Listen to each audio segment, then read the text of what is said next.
right. So we are in day 7. This is meal 4. Yep, meal 4. So, alrighty. Pound some pills.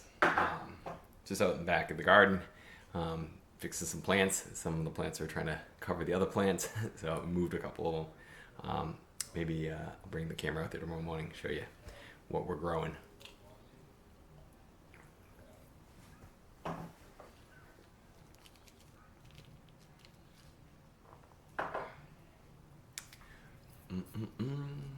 So I just started a book called The Plant Paradox. Pretty interesting, saying that everyone thinks that eating plants are really healthy for you, but there's certain plants that actually have what was it, leptin? Yeah, I think it is leptin. I'm only on the first chapter, but basically it's a chemical that's basically trying to stop animals from eating the plant. It makes the animal sick. So it'll be interesting to see if any of the things that I'm currently taking have leptins. Leptins? So.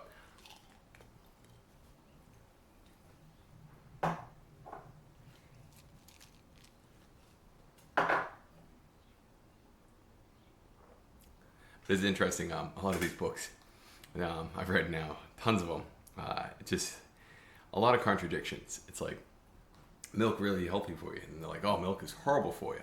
And then it's like, this book, it's like, oh, well, certain milk is good for you. So basically, certain milks produce casein. There's casein, I forget what it's called, 1A and casein 1B.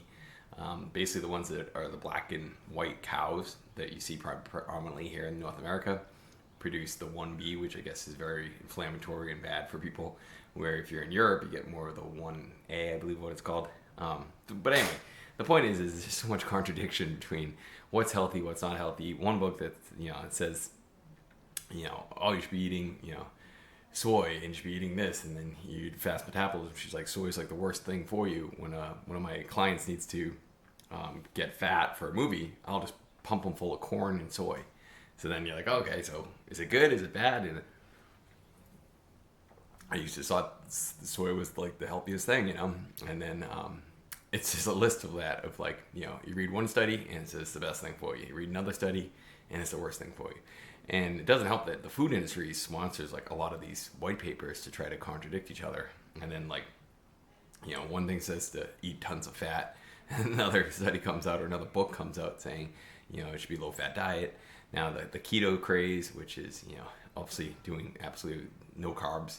But then you go into ketosis, and then you can have issues with kidneys and so many contradictory things. At the end of the day, I'm just doing what works for me. And I think everyone is individual. People have reactions to different things. And that's kind of the point of the pills, is to dial it in and thus have an app that would let you say, hey, when I'm on this, I feel energetic. I feel like I can sleep well. I feel this. But when I put on this, it's not as good. So I think at the end of the day, it's, less about the studies and more about what works for you. My joints hurt less, so I like the plant-based diet so far, because it seems like hopefully my cholesterol will be down when I get the results back. But everyone says that plant-based diet lowers your cholesterol. So at the end of the day, this seems to be the easiest diet for me so far, because I'm just not hungry. That's the biggest thing. And hopefully, I'll do all the math on the minerals and the vitamins, but I'm taking a shit ton of vitamins.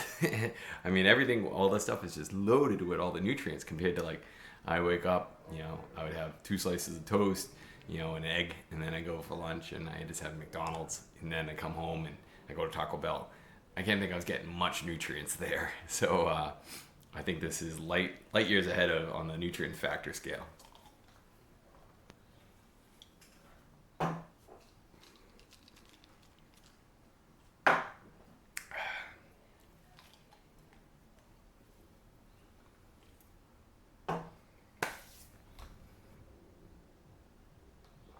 It was interesting at the tiny house festival how many people were actually like negotiating and talking about price and stuff.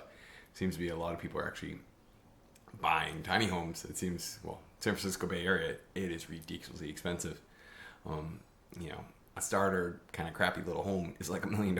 So I can understand how there's these little tiny home, communities are popping up.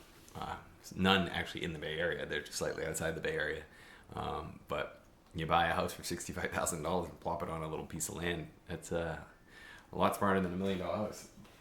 But anyway, it is definitely nutty out here. So that's why we have a roommate. So 40 years old and have a roommate because it's the Bay Area. So it's tough.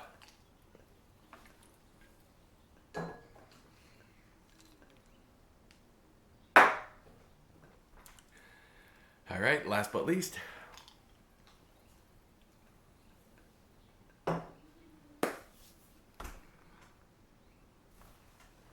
So 5:45. So I guess next one will probably be 8:30. It's funny that when I sleep later in the morning and just the amount of time in the day, in this case I'm only taking 5 meals. Obviously when I wake up at 6 or 7, I'm extending it to 6 meals. But if you're somebody who ends up, having an even longer day, you might even include a 7 meal. The key seems to be about every 2.5 hours is when you start to kick in that hunger. I originally was doing every 2 hours, and that was absolutely no hunger. But I was supplementing eating. But the problem with that was it just felt like you always having to remind yourself to put every 2 hours. So it's just kind of a lot. 2.5 hours seems to be the sweet spot, and you're already kind of programmed to think breakfast, lunch, dinner, and then 2 snacks in between. So, and then of course late night you end up getting hungry, so that's why that 6th one is in there. So, but once again, I think everyone should just dial this in to what suits them. Not everyone's gonna be crazy like me and just do food pills as a diet.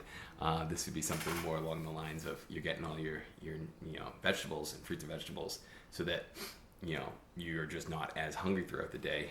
Some people might skip all the meals during the day and just have dinner with the family, and that's obviously super helpful for productivity and also helpful for saving costs. And then you can lose weight. I have some other friends that are really skinny already and they don't want to lose weight, but they know for a fact that they don't actually it's okay, that they don't get enough of the vitamins. So I think this is all about dialing it in for each person. So that's kind of why I'm excited about working on the software piece. So, all right, till next meal.